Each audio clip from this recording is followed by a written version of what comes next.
Hi, my name is Bethany Wiseman. I'm a learning strategist with the Center for Accessible Learning at Algonquin College.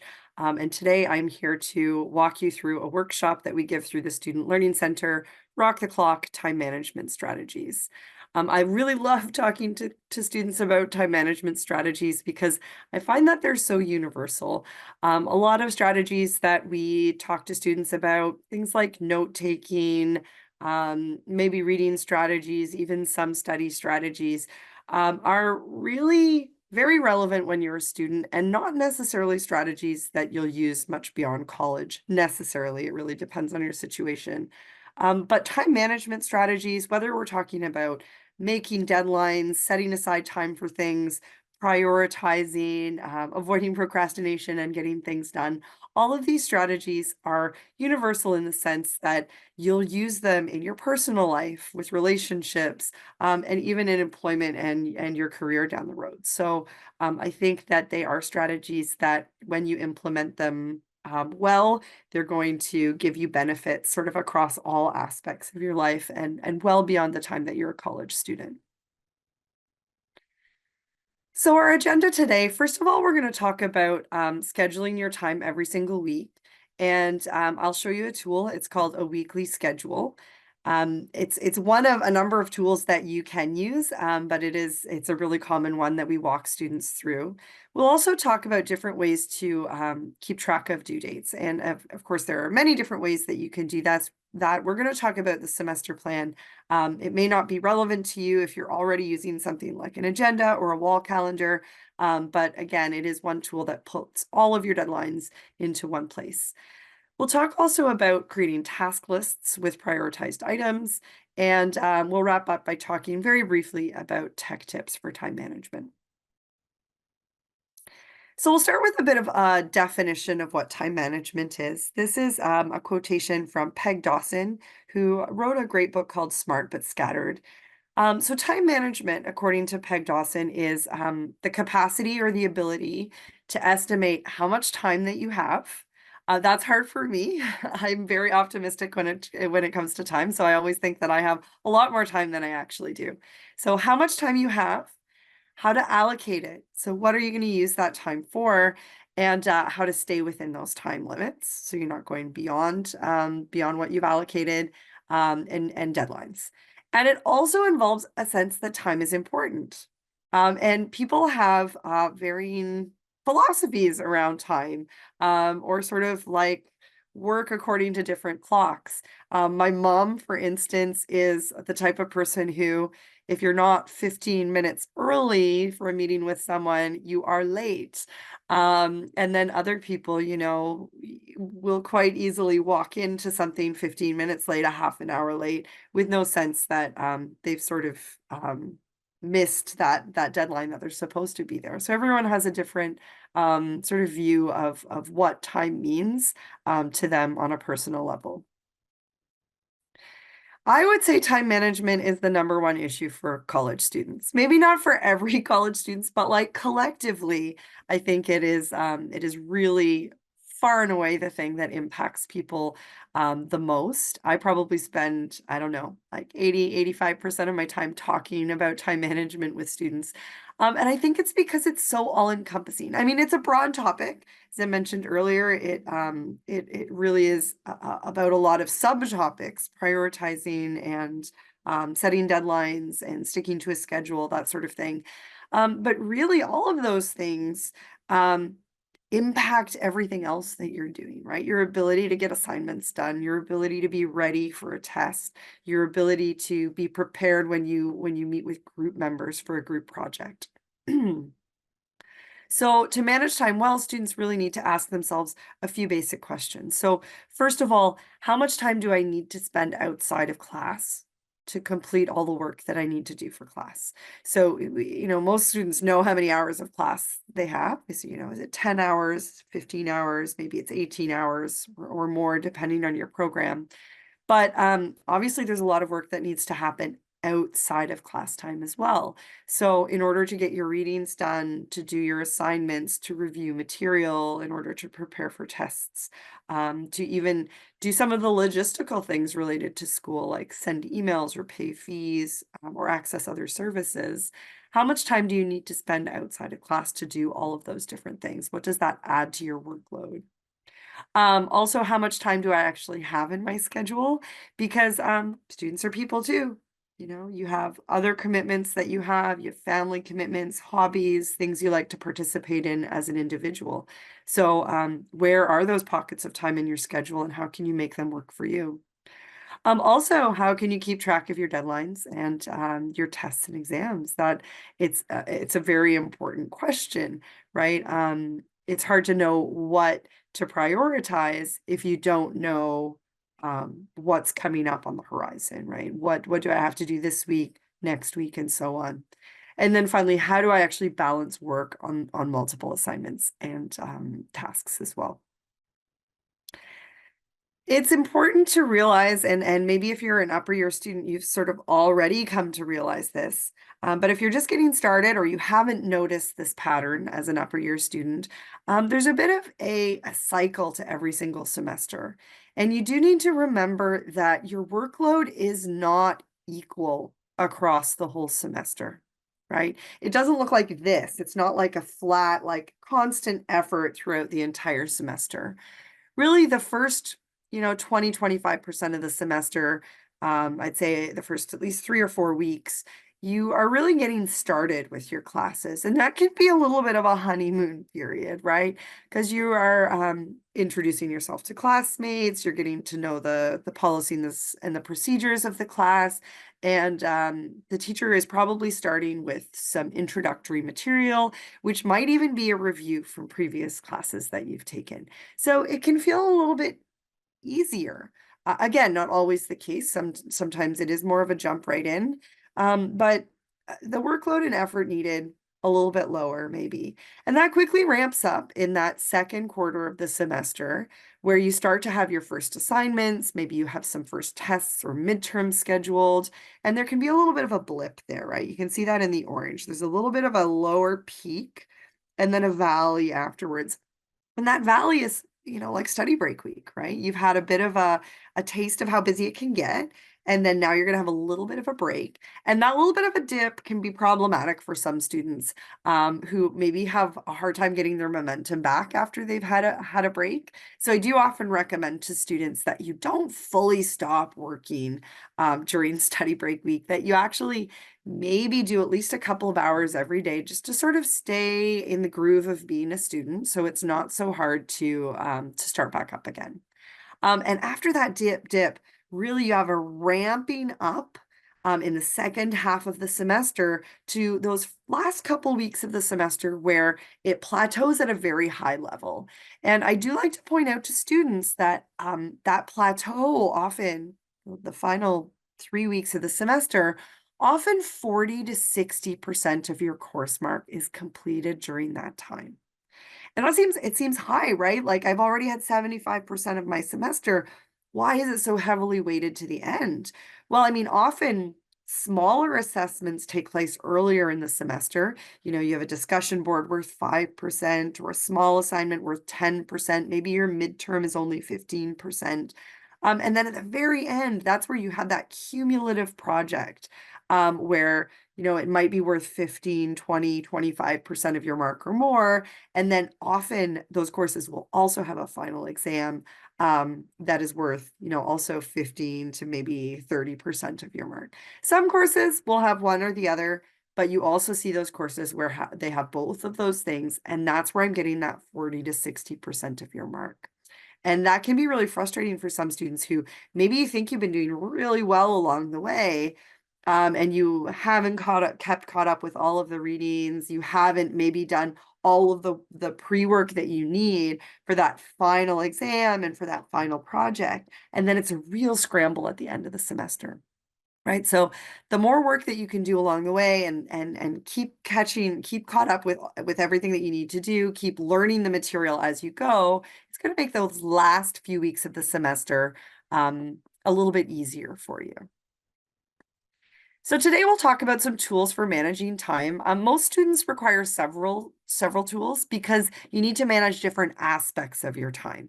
We're going to look at three of them. As I mentioned earlier, there are many other ones in each category that you can use, but I want to introduce one of each and just show you also how they speak to one another, right? And some students come into this workshop and really you only need one area, like you have the other areas maybe sorted out. So in that case, you can use these tools separately, but they do speak to one another very nicely, and they sort of work together to give you sort of an overall approach to time management that can be helpful as a student. So tool number one is the weekly schedule. That's going to help us look at how to allocate your time and think about how much time you have, when you can get work done. Tool number two is the semester plan. That's a tool that can keep track of deadlines for you throughout the semester and give you a sense of what's coming up so that you can start early enough. And tool number three is the to-do list or the task list. And that's a tool that can help you figure out what needs to be done and also take into account what are your highest priorities. All right, so we'll start with the first tool, which is the weekly schedule. This is an organized schedule that accounts for everything really in your life that you need to do for school and also your personal life as well. So it accounts for your class time. It accounts for study time that you need to put in outside of class time, and also ideally for personal time commitments as well. Now, I work with plenty of students who they just want this schedule to be for school, but I think if you want to take a sort of a holistic look at how everything in your life fits together, really, you do want to be putting in when you have personal time or when you have family time or hobbies or commitments so you sort of see how it all fits together. Ideally, it has a visual element. And that's because a list doesn't really give you the sense of how long certain activities take or how much time you have in between those activities that you could use for school or for other things. So I think the visual element is very important for a lot of people. You can do it in a couple of different ways. Lots of people go low tech, right? So you could do a paper copy. You know, you could print a template and actually draw it out or use something that's in an agenda already. Or for many students will do it in Word and they'll have a printout of it as well as a digital copy. And more people are using calendars that are built in usually into email accounts that they have. So if you have a Gmail account, you can use Google Calendars, or through the college you have an Outlook account. You can use the Outlook calendar. Ideally, I think most students will want that to sync with their phone. So sometimes it's easiest to use the calendar that is already naturally synced to your phone. But you know, whatever works for you. And there are plenty of apps out there as well that allow you to build schedules in different way. Um, do people stick to weekly schedules 100% of the time? Absolutely not. I know that I can't do that because you know what? Life happens, right? Things come up, appointments get scheduled during study time, or, you know, a group project is going to interfere with something else that you need to do. So, yes, you create this and you do your best to stick to it. It is your anchor, it is your guide. But then you also exercise flexibility based on the things that are happening in your life and also how you feel to a certain extent. But it can be a really useful beginning of the semester exercise to see, you know, when do I have pockets of time that can be used and when do I plan to ideally get that work done. It helps overall also to remember that time is a limited resource. You only have so many hours each week. You only have so many hours in a semester. And I think it can be a real challenge for some students, especially in a college environment where you have a little bit less structure. Your days don't look the same from day to day. You might have days where you don't have classes. You might have a day where you have a class at the very end of the day. It can feel like you have all the time in the world to get things done. but time can so easily just sort of slip through your fingers.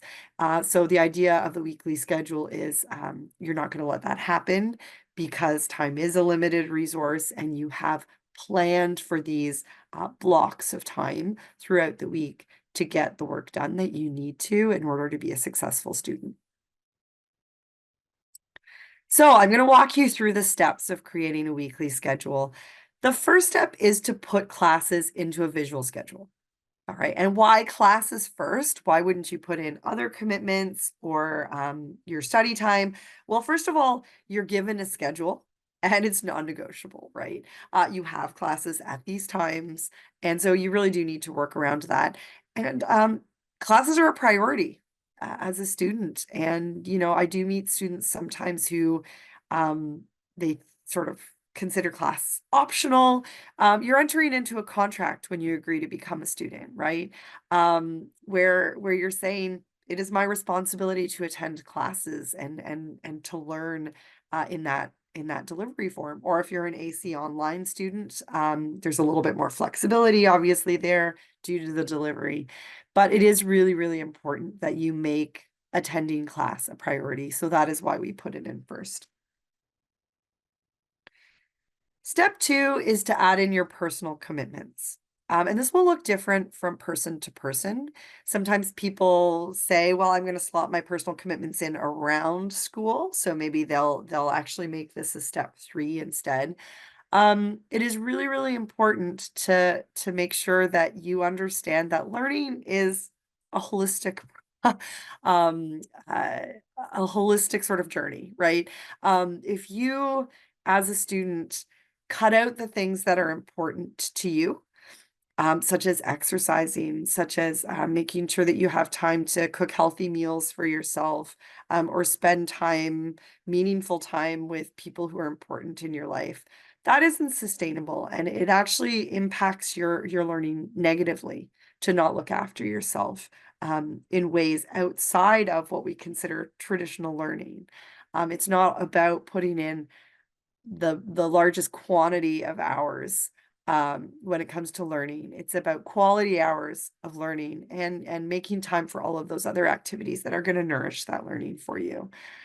So you put in those personal commitments, things like maybe part-time jobs, maybe family commitments that you have, exercise or gym time, hobbies that you have. If you have religious commitments, perhaps you put those in as well. And if it looks too full, sure, you're going to revisit step two and maybe pop out some of those personal commitments so that you still have enough to nourish the soul, but that you are not overburdening yourself. You're not going to put yourself in a position where it's not actually sustainable to do everything on your schedule. And then finally, the last thing that you're going to do is add in study time. So those were the light blue study homework times that just popped up on this schedule. Um, I think there are a few things that you need to consider there. For instance, how long can you work at a time before you need to take a break? Some people it's like I can only work for an hour and then I need to sort of get up and move around for half an hour, and then I can come back. Some people can work for longer blocks of time, maybe 2, 3, 4 hours with, 5 or 10 minute break every hour to get up and move around. Are you better in the morning? Are you an afternoon person? Does it take you a while to get going for your brain to start functioning? Are you more of a night owl? Do you get the best work done in the evening and sort of late into the night? And how does that work with your schedule the next day? Do you have to adjust because you have 8 a.m. classes and so on? Do you work best maybe after exercising or after taking a break to go for a walk or to eat a meal? All these things are things that you should consider. We do recommend that you put in at least an hour of work outside of class for every hour that you have inside of class. And that is a big surprise to a lot of people. So for instance, if you have 18 hours of class, you should on average have 18 hours outside of class where you're focused on school and you're doing work for school over the course of the week. I'm not saying if you have a 7 hour day, you're going to go home and put in another 7 hours that day. It's not the way it works. If you have a 7 hour day, maybe you have another day that's off, or you have a day where you only have one class, it's a short one, and it's virtual, you're going to be at home. Maybe that's a big work day for you where you're going to put in a lot of work. And again, over the course of the week, it should come out to being approximately equal. Now, the thing that you have to remember there is that it does vary according to the time in the semester. So if you're watching this video and it's the very beginning of the semester and you're saying, I'm not nearly needing to put in those numbers of hours, it might be because it's the beginning of the semester, right? And maybe you've only been asked to do short readings so far. Maybe you've only had a discussion board or two to do. It will ramp up. And you might find even middle of the semester when you have midterm projects and exams, and then also again at the end of the semester, that you actually have significantly more work to do than just the 1-to-1 ratio. It also depends a little bit on how the way your brain works and how you learn best. And you do have to honor that. So if you are a person who it takes you a little bit longer than the average student to be able to process information, to read, to produce writing, to actually retain the information, then you are going to need to build in a little bit of extra time, whether that's a few extra hours, or maybe it's even doubling the number of hours or more. You have to do the number of hours that you need to do in order to feel comfortable and confident with the material. Another thing that you can do is to assign tasks to different time blocks. So I'll give you an example of this. On Mondays, it looks like there are, you have two classes here, observation skills and child development. And then there's a block of 2 hours to do some work. And what that's been blocked off for is child development readings. Okay, so maybe each week after class, the person settles in and does the readings for that week, or maybe it's being really proactive doing the readings for the week after. Or if you have a quiz that happens weekly in a particular class, you can have a set period of time each week where you know you're not going to forget about doing that thing. You have the time aside to study for the quiz and write the quiz and get it off of your plate. And it's going to be done for you for that week, always at that time. Humans are creatures of habits. I think when we can get sort of into that routine of this is just when I do that thing and get it out of the way, that's often better than sort of just having no pattern at all, where you might forget something or it just kind of slides off your radar. This is especially useful, I think, as a strategy for people who are in highly structured programs where it is sort of the same from week to week, where you always have a lab at that particular time, or you always have a quiz, or there's always a reading to do for that class, and it takes a pretty standard amount of time. Online learning. Oh my. Online learning has many benefits. Flexibility is one of those benefits. Flexibility is also one of the really hard parts of online learning for a lot of people. They choose it because of the flexibility, but then there's no structure, right? And that can be a real challenge. So remembering for yourself that routine is your best friend if you're a fully online AC online student, I think it's really, really important. Try to keep your days looking relatively the same. Try to wake up and go to bed at the same time each day, get into that routine of work, do your schoolwork, eat, exercise, take breaks at regular times as much as possible. And again, I recognize that in some ways that is what you were not looking for as an online student. But you can have flexibility within that structure. It's just, I think, a matter of, again, having that routine that you can fall back on so that you know you have enough time to get things done for school and you're not leaving all of your coursework to the last possible day every single week. If you're not sure what that should look like, I often recommend to students that they try 1 hour chunks, or sorry, 2 hour chunks of time 3 times a day. 2 hours is a really good amount of work for a lot of people. It's usually sustainable to sit down and keep your attention and concentration and momentum going for 2 hours. Some people it's a bit shorter, some people can do longer, but 2 hours is a good chunk. It's not too long, but it's also long enough to get a solid amount of work done. And so what you can do if you're taking a full course load, say 5, 6 courses, is you can make your sort of Monday through Friday look like a 2 hour block in maybe late morning, and then a 2 hour break to have lunch, do something for yourself, do another 2 hour block, maybe in the late afternoon, 2 to 4. And then take a longer break again to get things done, maybe have a meal, and then get back to it again, maybe from 7 until 9.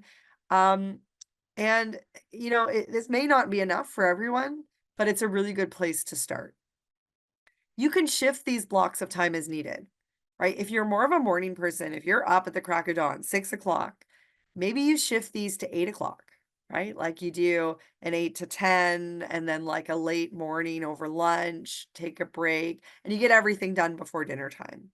Or maybe you shift them later in the day and you're not going to start until noon, or if you work a job, even until the evening. But yeah, typically I do find with students in AC Online, you want to set aside about 3 to 6 hours per course per week, and it does fluctuate again throughout the course of the semester. Now, the way that this is set up is looking at one course per day, right? So Monday is going to be course 1, Tuesday is course 2, Wednesday is course 3. Many students I talk to like to just focus on one thing at a time. I'm going to work through all the content for this one course today and do any of the assessments that are required or whatever activity I'm going to be marked on. I just want to get that done. And then tomorrow I'll move on to the next thing. Totally valid. It works for a lot of students. And as I said, it is sort of a preferred approach for many people. What learning research actually shows us, though, is that it is better for your learning to change up what you study each day. So it's actually more effective to space out your studying. You can see here that course number 1 we're going to look at on Monday morning, and then again on Wednesday afternoon, and then on Thursday in the evening. And then course 2 is going to be Tuesday morning and Thursday, and again on Friday. So essentially you're looking at each course 3 times over the course of the week. This feels harder. Most people, that's why they don't like it. They don't want to shift gears. It takes effort and energy to shift what you're working on from one thing to the other, and often you're leaving that first thing incomplete to start working on the next thing. And I acknowledge that it does feel challenging, but research shows that it actually leads to better learning overall, because you're having to switch gears, because you're having to come back to it and remember what you learned before, and sort of continue on with that project. It is better, it is harder. You can take what you want from that and make your decision. It also ensures that you're not going to procrastinate. Even if it's sort of a productive procrastination, right? That like, oh, well, I worked really hard on this one course that I really loved and that project was perfect, but then I ran out of time and I didn't have time to do the 5th course on my list. If you do a little bit at a time, you're going to have a sense of how you're making progress in each particular course and with each particular assessment. You're going to know when you need a bit more time for one thing, and maybe you can use a bit less time for another thing to make sure that you have enough time for everything. So here's your process for creating your own weekly schedule. You can visit the following website for a template if you would like. And what you're going to do again is follow a 3-step process. So number 1 is to insert your classes into their time slots. Number 2 is to add in your personal commitments. And number 3 is to add in your study time. And remember, that's going to be the number of hours of class that you have, equaling the number of hours of study time that you're going to put into your schedule. How can you tell it's working? Well, it's not a magic bullet. You don't just make this thing and now, whoo, I did my job and now I can do whatever I want. You do actually have to sort of see if it's working for you, right? And if you're actually following it. And usually it doesn't work right away. I say that to students all the time. They'll leave my office sort of feeling like, oh, I'm so relieved I have this thing that's going to help me. Well, yeah, it's going to help you, but it's not going to be perfect the first time. You're going to have made decisions that when you try to implement them, oh, that's not going to work. My commute is too long, or I'm too tired at the end of my day to put in an extra hour of studying when I get home. So, what you want to do is track it. Have a printed copy and check mark the things that, yeah, I did that. I got that study time in. Yep, I did that. Cross out the things that you miss. Oh, whoops. Monday morning at 8 a.m. I'm never going to do that. For 3 weeks in a row, I haven't done it. I maybe I should move that time. That time is not a good time for me. It just takes me too much effort to get started on a Monday morning. It would be better to do it Monday afternoon after my first class instead. And then just draw in any hours that you replace so you can see maybe where you're doing the work instead. So look for those patterns and from there determine, do you need to make changes to the actual plan? The answer will be yes. You're not doing something wrong. You're going to have to make some changes. The second tool is the semester plan. I love the semester plan. I spend a lot of time making semester plans with students. And honestly, if you don't have a good way of tracking deadlines, this can be a real game changer for you. So what a semester plan is, it's a schedule that includes a week by week breakdown of everything that you have to do that's worth marks. Assignments, group projects, tests, quizzes, labs, any of those things. Um, I think a lot of students, especially if you're coming from high school or that's been your experience in the past. I mean, high school, you kind of know it's on your radar what the next thing is.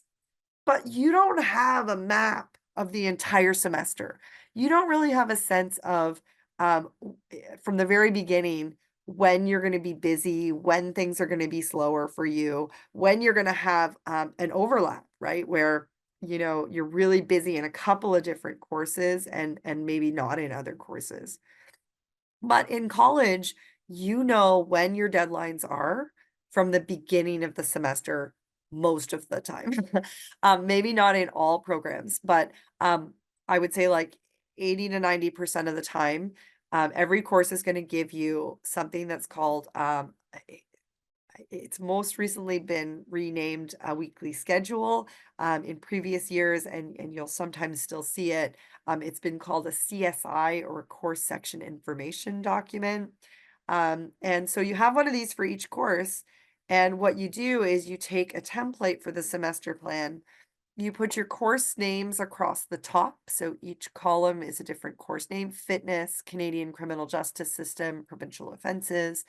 And then the rows are labeled 1 through 15, with week 1 being the first week of the semester, week 8 being your study break week, if you're an on-campus student, and week 15 being usually a final exam or final assessment week.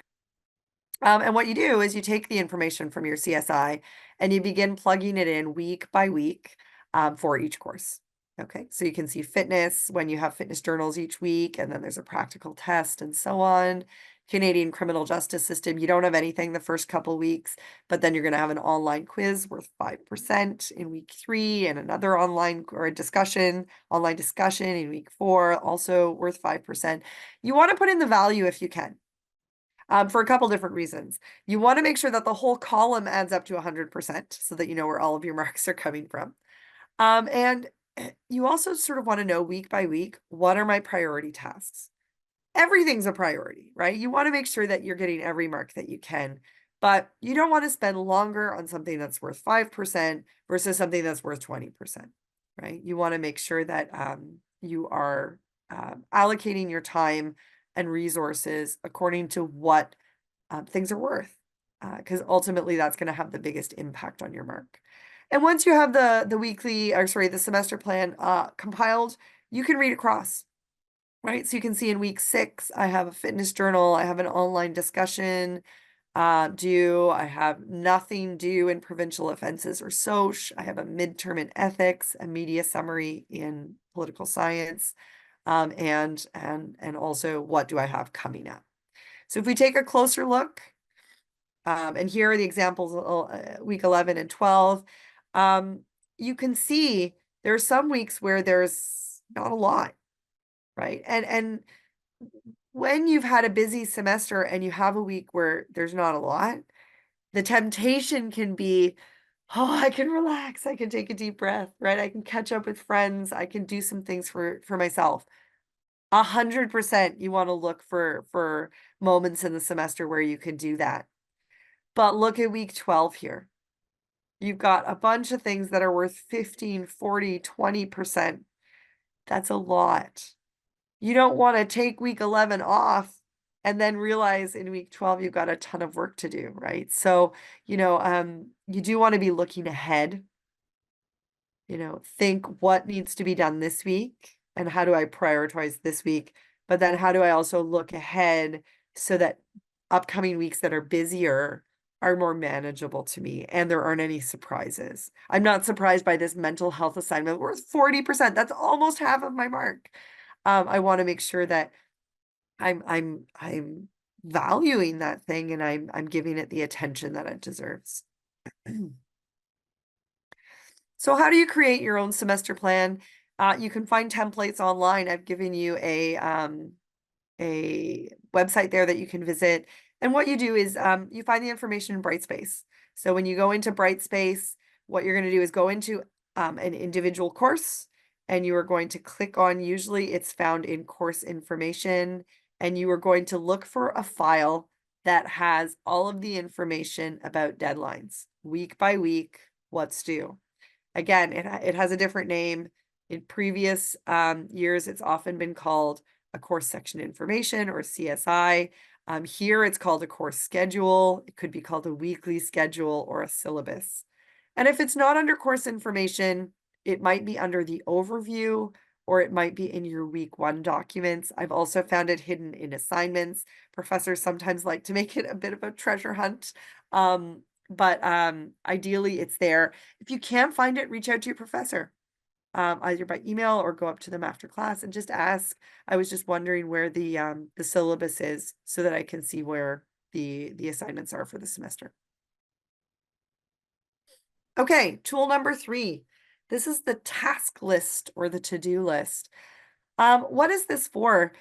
It is it's a tool that you use to figure out what needs to be done, preferably in the short term. I mean, you can have a long-term to-do list, and you can see the one picture that I have here. It has like a today to-do list, and you'd pull those today like things that you need to do for today, maybe from this week, and then there's a this month to-do list. I mean, that's wonderful. But I mean, the priority is going to be the task list that you need to do today. I recommend you keep that daily list short. It is a major strategic error that a lot of students make when they put 20 things on a list or 10 things on a list. I say no more than 3 to 5. Okay, which doesn't seem like a lot. And I mean, if there are 5, they should be short. A couple of them at least should be short because, again, you're a student. There are only so many hours in a day. You probably also have classes or other things that you need to do. So just remember, the fewer things that are on the list, the easier it is good for you to prioritize the most essential things to do, just in case you can't finish everything on the list. Okay. Crossing items off the list, my very favorite thing to do. I'm a list person. I've always got a couple Post-it notes floating around on my desk. Nothing that I love more than just crossing things off the list. Yes, I did that thing. It's very empowering, right? And it gives you momentum. It gives you incentive to keep working on the next thing that's on the list because you feel like you've accomplished something. Another just piece of advice I would recommend, try to make the list the night before. Okay, and this is a bonus in a couple of different ways. First of all, you can start right away the next day. There's no messing around. You don't get up and sort of putter and, oh, I don't know. And then like your time just drifts away when that happens, right? Versus if you wake up with a purpose and your plan is to, you know, I have a 10 o'clock class, but I'm going to get up and I'm going to get to campus early and I'm going to do an hour of work on this thing before class starts. You're just more likely to follow through if you have a plan. The other bonus there is that I think people sleep better, because what can happen when you're a student? Um, you get ready for bed, you turn out your light, you're lying in bed, and what's running through your mind? All the things you have to do, right? But if you have spent some time before you go to bed and shut down for the night, thinking about what you're going to do the next day, how you're going to tackle all the tasks that are upcoming, you're not going to have the same level of worry. You're going to be able to be confident in that plan. And, I do think that people fall asleep a little bit more easily and rest a little bit more easily if they've externalized some of those worries and made a plan for attacking those tasks.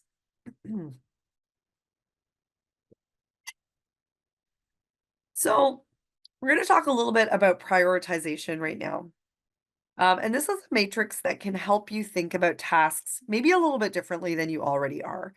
I think intuitively, some students do this to some degree, but I'm actually going to put some words to it in the hopes that you'll think about it a little bit more. So, for every task that you have, there are two things that you should consider when you're prioritizing something. What you want to consider is how urgent is the task? Urgent meaning when does it need to be done? In using school language, what's the deadline, right? What's the due date? And how soon is that due date to where we are right now? So how urgent it is. And the other piece to consider is how important is it? What's it worth? How much is it worth? Is it worth 5%, 2%, 25%, 12%? And there's another piece to that too. It could be a personal worth, right? Like how important is this thing to me? And sometimes that's a values thing. I want to do well in this course. And sometimes also it's a where you are right now. Like maybe there's a particular course, maybe you're a pre-health student and biology is really hard for you. You're not doing well in that course. You have a 60%. Well, even something small might be more important to you in terms of value in that particular class because you're wanting to improve your mark. Okay. But ultimately, let's just keep it easy. Importance usually means what's the percentage that it's worth of your overall mark. Okay. So some people are a little bit scared by graphs. I'm just going to walk you through what this means. What we have on the x-axis here, y-axis. Now I'm confusing myself. On the vertical axis, we have the level of importance, right? Which goes from not very important, low, on that particular axis, and to the plus sign being very important. Okay. On the horizontal axis here, we have urgency. And that means how quickly it needs to be done. From not very quickly to where the plus is very, very quickly. It's very urgent. The combination of urgency and importance, so where something could be graphed on this particular matrix, tells you how quickly or when you should be doing it, how much you should be prioritizing it. Okay, so over in this one quadrant, it says urgent and important. That's something you should do right away. You should be prioritizing that item. So for instance, an assignment that is worth 20%, that's a big chunk of change, right? That's worth, like a fifth of your entire semester that is due in 2 days. It's worth a lot, 20%, and it's due soon in 2 days, right? That's something you really need to focus on. There's also something that's important, but it's not urgent. So there we might see the same assignment. It's worth 20% of your mark, but it's due in 3 weeks instead. So that's, you got lots of time, right? You can start to think about it. You can decide when you're going to start to do the work, but you don't necessarily need to do it immediately. So the thing to remember though is that something that is urgent, important, but not urgent is going to become urgent and important, right? And so if you put that on the back burner and you don't do work on it, you are going to be in a position where it's the same as this assignment, 20% due in 2 days, right? So you do need to have it on your radar and make plans for it. You might also have some tasks in a week that are urgent but not important. Okay. And I don't want to minimize anything. Everything that is worth marks you should do. Okay. But it's a matter of how you prioritize it and how much time you give that task based on what it's worth. So a quiz that's worth 2.5% that's due tomorrow, you shouldn't be spending 6 hours on it, right? Like you shouldn't be spending too much time on that thing. And in many cases, what I'd recommend is you're not doing it necessarily first. And that is it's a strategy that a lot of students use, right? I'll do the easy things first. But the problem with that is sometimes those tasks kind of expand and contract, meaning you take as much time as you have. So if you do it first, you might end up spending too much time on it, and it's worth 2.5%. So I mean, if you get a 70 on it, if you get a 90 on it, it doesn't make that much of a difference in your overall mark. Versus if you do that, if you do it first and then you do the assignment last and it's worth 20%, wow, that's worth, like 8 times that quiz. It's worth so much more. And you should be spending a correspondingly like larger amount of time on that assignment versus the quiz. It's better to reverse it, right? To do the assignment first, and then at the end of the day, do that quiz, because then you'll know how much time you have left to do the quiz, right? Or if that's too nerve-wracking for you, right? You work on the assignment for a few hours, you stop and you do the quiz for an hour or two, and then you go back to the assignment, which you've already started and built some momentum on. Okay. But really to keep things in perspective in terms of how long you're spending on things, um, according to how much they're worth. There are also maybe some tasks that are important, not urgent. And I mean, I'm very hard pressed to think of a school task that would fall into that category. Often it's something that pulls you away from school. So maybe it's something like social media, it's your cell phone, things that maybe are not school related. Or, the other thing I can think of is maybe it's an optional reading or a suggested activity that is not worth marks.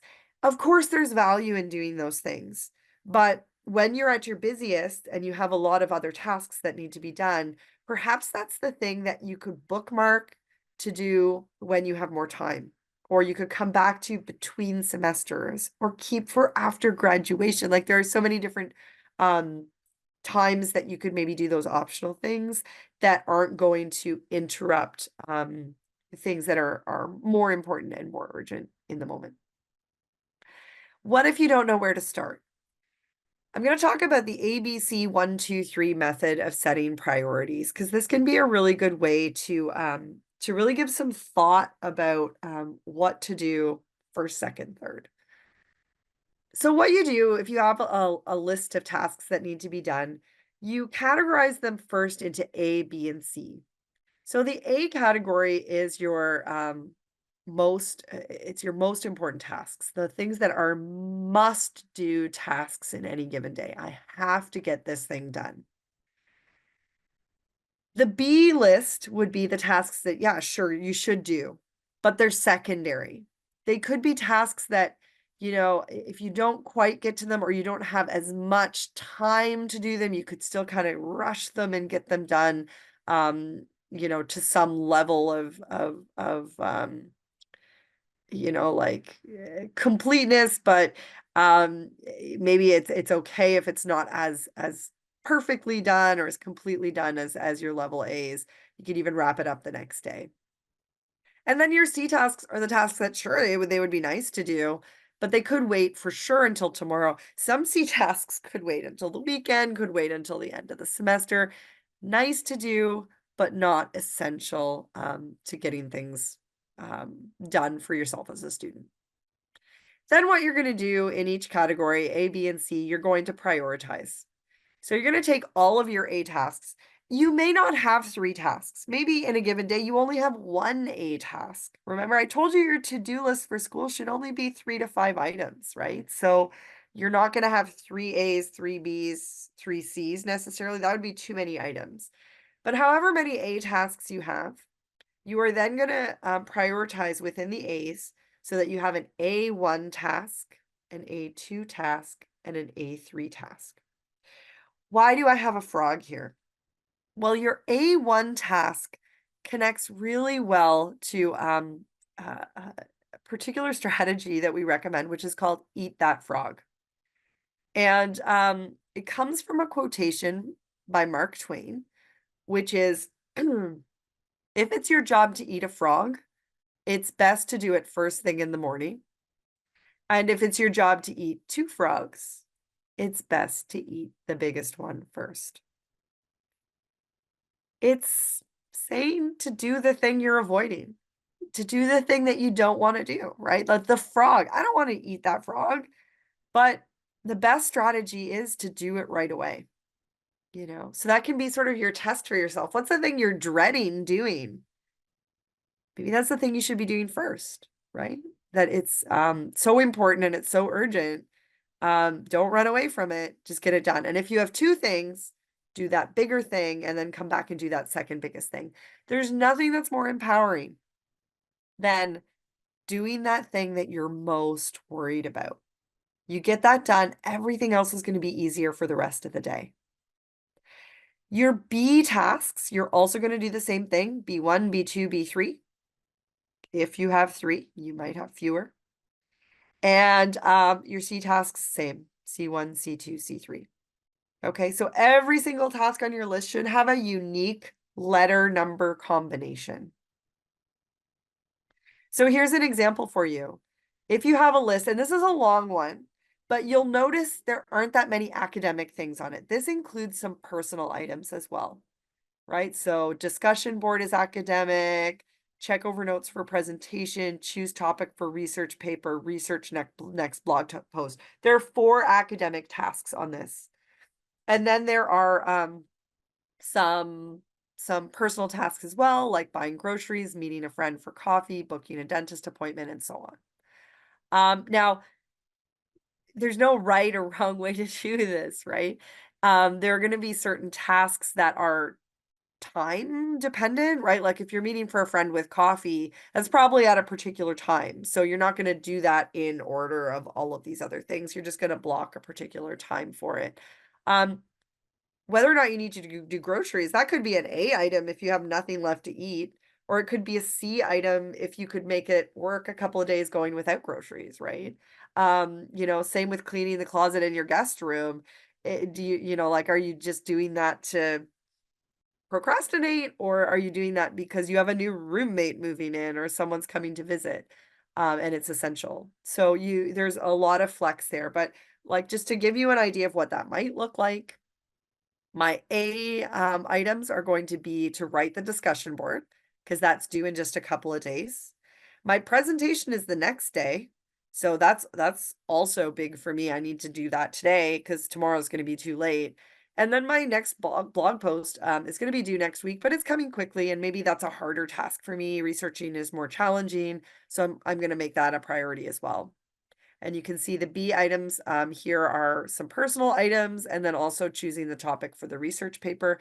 It's due in a couple weeks. So, I mean, that if I don't get to it, it's going to be up in my A category pretty soon, but I maybe have a little bit of flexibility still. And then you can see the cleaning the closet is a C in this particular scenario. And then what you would do is you would reorder the ABCs. So you can see the presentation becomes my number 1 item. It's tomorrow. I need to check over my notes today. And then I'm going to move on to doing the discussion board because it's 2 days away and researching my next blog post and so on. So you can sort of see the order that these things might happen. But again, some of them might have to happen at particular times. But within the flexibility that you sort of have with certain times during the day, the notes are going to be the most important thing to do pretty much right up front. All right, and here is an activity for you if you so choose to sort of pause and work through it. You can make your own task list. So on a piece of paper or on your phone, list those 3 to 5 tasks that you need or want to finish today, and then try to prioritize those tasks using the method that we just talked about, the ABC 1, 2, 3 method. And then what you want to do is finalize the task. If you've handwritten it, your task list is probably going to be pretty messy because you're going to write it in any order to begin with. And then once you have the order, you can rewrite it on a separate post-it note or type it into your phone. So how do these 3 tools work together? I see the flow as working like this, but by all means, you might have a different approach to it. I see things moving from semester plan to task list to weekly schedule. Okay, and what does that actually mean? So you start with your semester plan and you would look at what needs to be done for your courses this week. So say it's week 11. These are the things I need a fitness journal to do. I need to do my online quiz number 3. I have my ID rant topic. And then I want to look ahead and see, is there anything big coming up? Yeah, next week is so hectic, especially that mental health assignment worth 40% of my mark. That has to be on my radar this week. So what I do is I take those items and I create my to-do list. So Monday of week 11, what I'm going to do is identify those items that are top priority for me. And top priority, even though it's the week before, is going to be researching from that mental health paper for me because nothing else this week is so important. It has more of an impact.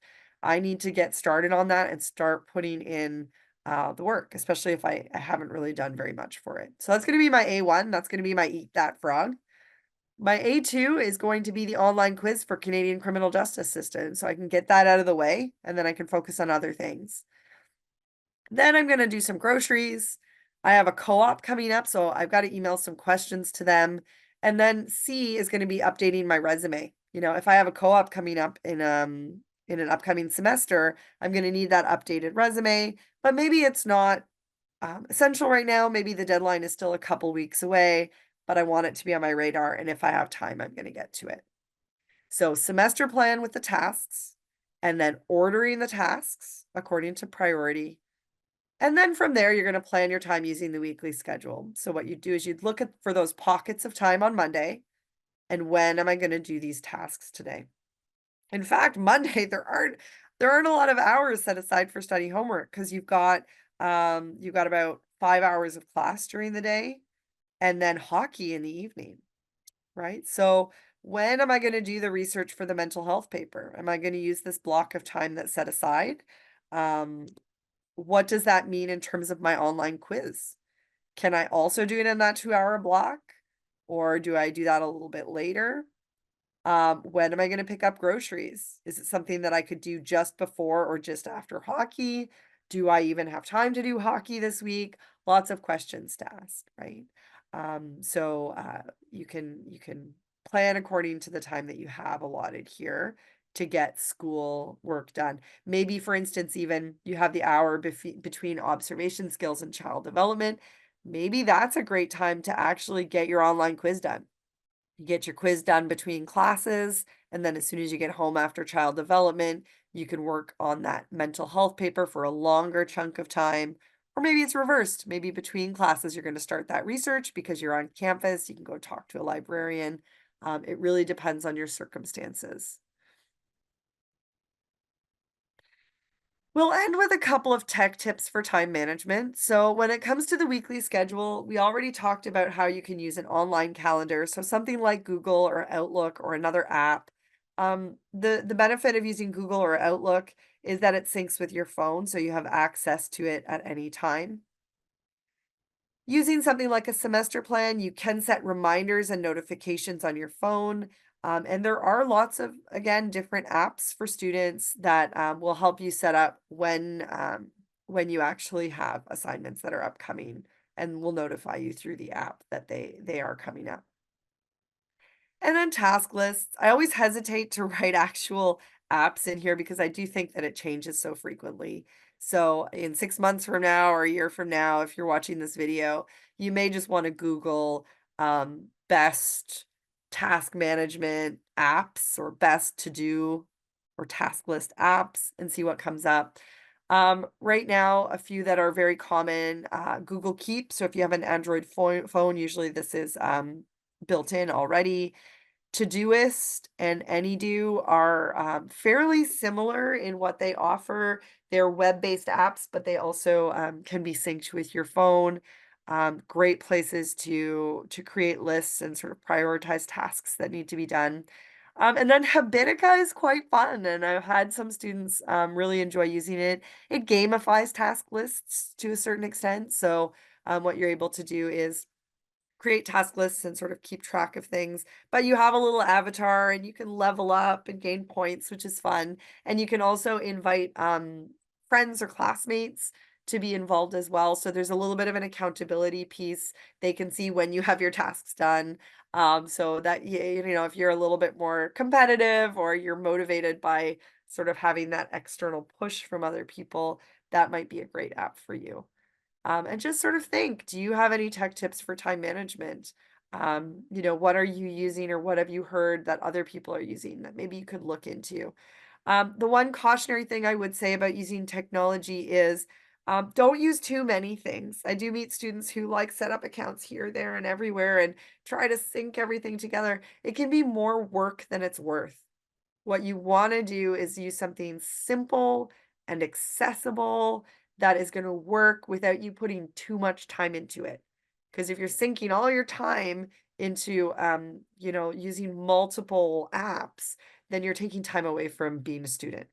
Okay, so, try to do yourself a favor and simplify and streamline as much as possible. So your take-home message from this particular workshop, time management impacts everything. So, you know, it is worth investing time into making sure that you are managing your time well, because a lot of other things are going to fall into place for you as a student, and you'll be more successful typically as a student as well. Number two, you want to find effective tools to schedule your time, to organize class dates, and prioritize tasks. And these tools work together. They don't need to look the way that I've presented them today. You know, there's so many different things to do. Agendas, wall calendars, bullet journals, whiteboards, so many tools out there. So what's appealing to you? What can you convince yourself um, to actually use in order to keep track of all the things you need to do as a student? And then just also remember, as an aside, technology can help to support your time management as well. So I would welcome any questions by email at any time. Do feel free to email me at the email address here. I'm always happy when students reach out. And thank you for taking the time to view this workshop today. We do have other workshops that are available through the Student Learning Center, which you can take a look at the Algonquin College website. And I wish you the very best with the rest of your semester. Take care. Thank you.